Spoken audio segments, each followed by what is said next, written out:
तो ध्यान देना बच्चों लोग, इस सेशन का अपना मोटो रहेगा, हम लोग क्या बोलते हैं कि कुछ कॉन्फ़िगरेशन स्टेबल होता है, ठीक है। तो सम कॉन्फ़िगरेशंस आर स्टेबल, तो हम लोग बोलते हैं कि सम कॉन्फ़िगरेशन स्टेबल किसको बोलते हैं बच्चों लोग। इसमें बोला गया है सम कॉन्फ़िगरेशंस आर स्टेबल। तो स्टेबल किसको बोला गया बच्चों लोग? तो बोला गया है हाफ फिल्ड सब सेल्स, ठीक है, एंड फुलफिल्ड सब सेल्स, ठीक है। तो पॉइंट आता है कि ये सब स्टेबल आखिर होता क्यों है, ठीक है। फुलफिल्ड सब सेल, फॉर एग्जाम्पल क्या हुआ, S2, P6, D10, F14, ठीक है। हाफ फिल्ड में किसको बोले थे हम लोग? E3, T5, F7, ये सब सबसेल हाफ फिल्ड है, सब फुलफिल्ड है। तो इन सबको क्या बोला गया? सबको क्या बोला गया? स्टेबल बोला गया। तो आखिर स्टेबल का लॉजिक क्या है, क्या होता है? तो ध्यान देना, स्टेबल का लॉजिक समझोगे तो थोड़ा सा एक वर्ड मैं आपसे ऐड कर रहा हूँ, ठीक है। ध्यान देना, जब भी आपके पास इंट्रोपी बढ़ता है ना, आप एक टर्म मैं बोल रहा हूँ जिसको मैं थर्मो पढ़ाऊंगा, तो एक इंट्रोपी का वर्ड होता है, इंट्रोपी। आपको समझना क्या है ना, इंट्रोपी का मतलब सिंपली क्या होता है? इंट्रोपी का मतलब सिंपली होता है फ्रीडम। क्या होता है? फ्रीडम, चॉइस, ये सब कुछ इसका टर्म्स का मतलब समझोगे तो आपको इसका कोई मैथमेटिक्स नहीं सुनना, बस आपको समझना है कि इंट्रोपी का मतलब क्या हो सकता है। तो फ्रीडम हो सकता है, चॉइस हो सकता है, मोशन हो सकता है, ठीक है, रैंडम हो सकता है, रैंडम, रैंडम, ठीक है। डिसऑर्डर क्या हो सकता है बच्चों लोग? ऑर्डर नहीं, डिसऑर्डर। तो ये सब कुछ वर्ड्स है जो एंट्रोपी के लिए आप एसोसिएट कर सकते हो, ठीक है। ये सब जो वर्ड्स का हम एसोसिएशन का बात करेंगे तो ध्यान देना, freedom, choice, motion, randomness, disorder, ठीक है, एनर्जी बोल सकते हैं हम लोग थोड़ा सा इसके लिए। तो अब जहां भी ये पैरामीटर्स आपका बढ़ेगा ना, मतलब फ्रीडम बढ़ेगा, चॉइस बढ़ेगा, मोशन इंक्रीज करेगा, तो आपका एंट्रोपी क्या होगा? इंक्रीज करेगा। तो अगर मान लेते हैं, अगर इसमें से कोई भी टर्म अगर आपको बढ़ता हुआ दिखेगा तो आपका एंट्रोपी क्या होगा? एंट्रोपी के लिए सिंबल हम लोग लेते हैं एस। क्या बोलते हैं? एस, ठीक है। एंट्रोपी के लिए सिंबल होता है एस। तो यहाँ पे क्या बोल रहे हैं कि अगर ये बढ़ेगा तो एंट्रोपी बढ़ेगा, और ए टर्म अगर घटेगा तो एंट्रोपी भी क्या होगा? डिक्रीज करेगा। अब ध्यान देना, केमिस्ट्री का एक बहुत बड़ा लॉ होता है, ठीक है। आपका जो सिस्टम है वो हमेशा एंट्रोपी को बढ़ाना चाहता है, ठीक है। यानी आपका सिस्टम जो है वो एंट्रोपी को इंक्रीज करने के साइड जाना चाहता है, मतलब कोई भी चीज इंक्रीज करना चाहता है। जैसे आप लोग भी हो, तो आप लोग भी क्या होगा? आप लोग भी ज्यादा मतलब सिस्टमेटिक नहीं रहना चाहते हो, ठीक है।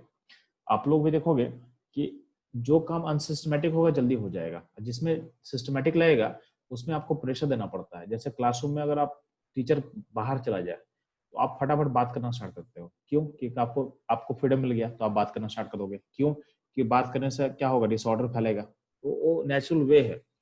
तो टीचर आएगा तो टीचर को प्रेशर देना पड़ता है आपको चुप करने के लिए, यानी आपको ऑर्डर में लाने के लिए एक एक्स्ट्रा इफर्ट मारना पड़ता है। लेकिन अगर आपको डिसऑर्डर होना है तो बिना इफर्टलेस आप डिसऑर्डर हो जाते हो, इफर्टलेस आप डिसऑर्डर हो जाते हो।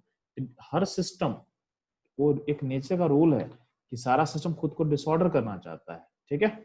तो ये आपको समझ में आना चाहिए। तो इसी इसी चीज का यूज करके उसको मैं एक्सप्लेन करूंगा कि ये ऑर्बिटल्स जो है इसको हाफ पीरियड या फुल पीरियड ऑर्बिटल स्टेबल क्यों होता है। तो ध्यान देना, तो अगर हम बात करते हैं तो इसमें आप देखोगे तो आपके पास एक एनसीईआरटी का मैं आपको एक पेज दिया हुआ, तो एनसीईआरटी का पेज मैं शेयर कर रहा हूँ आपके साथ।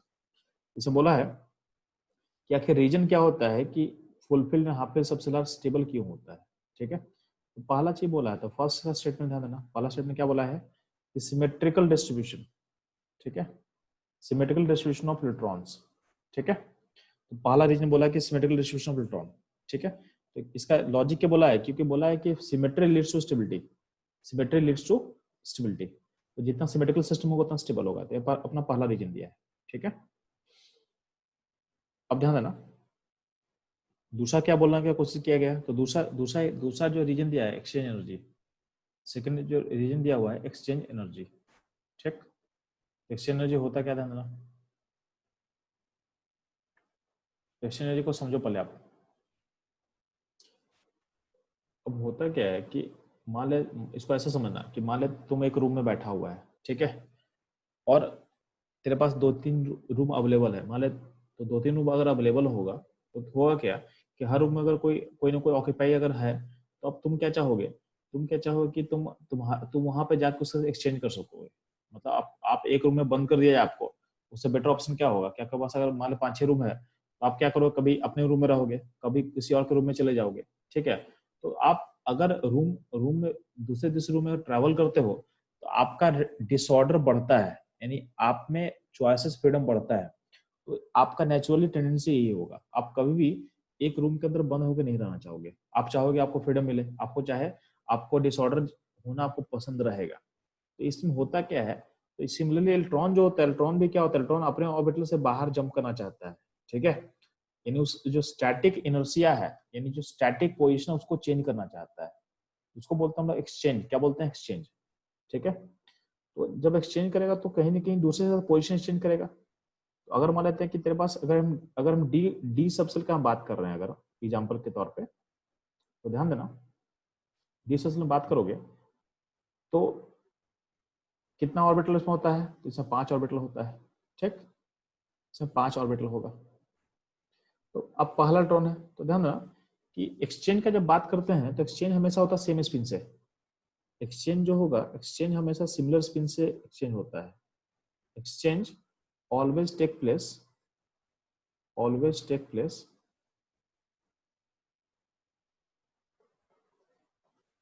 With same spin.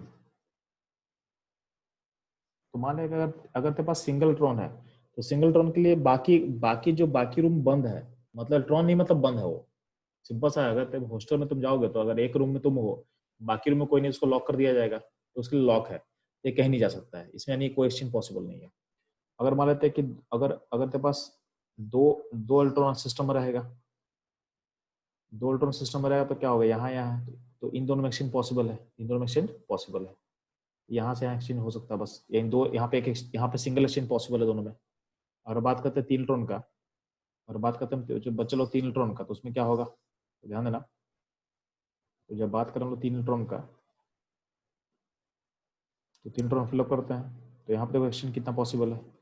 जो पहला इलेक्ट्रॉन है, तो देखो यहाँ पे इलेक्ट्रॉन इससे एक्सचेंज कर सकता है, इससे एक्सचेंज कर सकता है, और ये इलेक्ट्रॉन इससे एक्सचेंज कर सकता है। यहाँ पे 3 एक्सचेंज पॉसिबल है, यहाँ पे 3 एक्सचेंज पॉसिबल होगा, ठीक है। सिमिलरली बात करते हैं हम लोग बात करते हैं, अगर आपके पास 4 इलेक्ट्रॉन होगा तो क्या होगा, तो ध्यान देना, अगर 4 इलेक्ट्रॉन होगा तो क्या होगा, तो 4 इलेक्ट्रॉन में क्या करोगे, चलो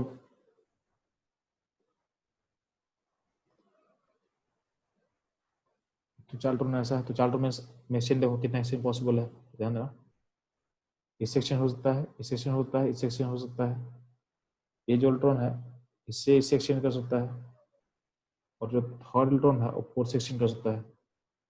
तो काउंट कर ले कितना पॉसिबल है, तो 1 2 3 4 5 6 एक्सचेंज पॉसिबल है। तो D4 रहेगा, तो उसमें 6 एक्सचेंज पॉसिबल होगा, उसमें 6 एक्सचेंज पॉसिबल होगा, ठीक है। इसमें आपको याद क्या रखना है कि अगर इलेक्ट्रॉन नहीं होगा तो उसका एक्सचेंज नहीं कर सकते हो। बिना इलेक्ट्रॉन वाला जो रूम है बंद है, यानी ये सब क्या है, नॉट अवेलेबल फॉर एक्सचेंज, यानी जहां पर इलेक्ट्रॉन होगा वहीं पे एक्सचेंज कर सकते हो, जहां पे इलेक्ट्रॉन होगा उसी को एक्सचेंज कर सकते हो। तो चलो, तो नॉट अवेलेबल फॉर एक्सचेंज। और इलेक्ट्रॉन सेम स्पिन को होगा तभी एक्सचेंज कर सकते हैं, यानी एक ऊपर वाला एक नीचे वाला एक्सचेंज आप नहीं कर सकते हो, ठीक है। तो सेम स्पिन होगा तभी एक्सचेंज कर सकते हैं हम लोग, ठीक। यानी हम बोलना क्या चलो चलो कि अगर आपका इलेक्ट्रॉन एक ऐसा हो और एक इलेक्ट्रॉन ऐसा हो नीचे वाला, तो यहाँ एक्सचेंज अलाउड नहीं है, इसको अलाउड नहीं है, ठीक है, ये आप ध्यान देना। तो अगर इस पे देखोगे तो आप देखोगे जैसे जैसे इलेक्ट्रॉन बढ़ रहा है सिस्टम में, तो आपका एक्सचेंज क्या हो रहा है, बढ़ रहा है। एक्सचेंज मैक्सिमम कब होगा, एक्सचेंज मैक्सिमम होता है जब आपका हाफ फिल होता है या फुल फिल होगा। देखोगे तो आपको यहाँ समझाया हुआ है कि जब मान लो कि अगर पांच D5 का केस यहाँ पर समझाया हुआ है, D5 केस पे क्या होगा, D5 केस में देखो समझाया हुआ है।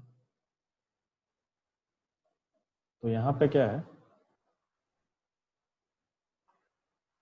तो यहाँ देखो, तो यहाँ पे एक्सचेंज देखो, तो पहला इलेक्ट्रॉन 4 एक्सचेंज कर सकता है, फर्स्ट इलेक्ट्रॉन। सेकंड इलेक्ट्रॉन क्या हो, 3 एक्सचेंज कर सकता है। तो 7 इलेक्ट्रॉन को देखो, तो अभी तक कितना हो गया, 7 एक्सचेंज हो चुका है।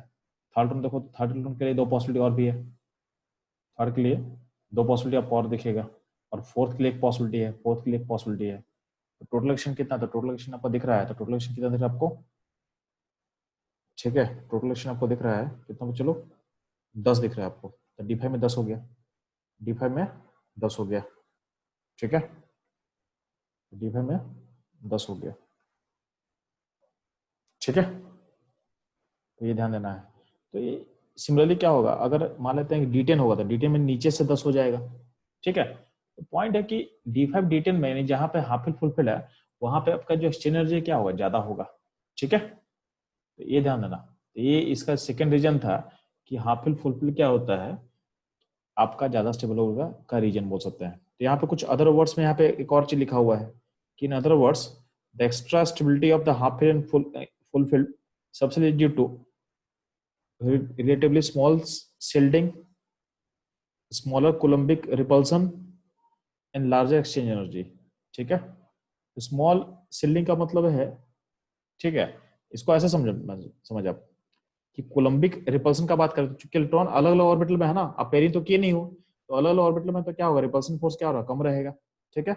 और साथ में क्या होगा, जितना ज्यादा सिंगली फिलअप होगा उतना ही आपका एक्सचेंज एनर्जी क्या होगा, एनर्जी क्या होगा, ज्यादा होगा, ठीक है। उसको आप ऐसा बोल सकते हो, तो इतना आपको याद रखो काफी है, ठीक है। ये इन्फॉर्मेशन आपके लिए मोर देन सफिशिएंट है, ठीक है।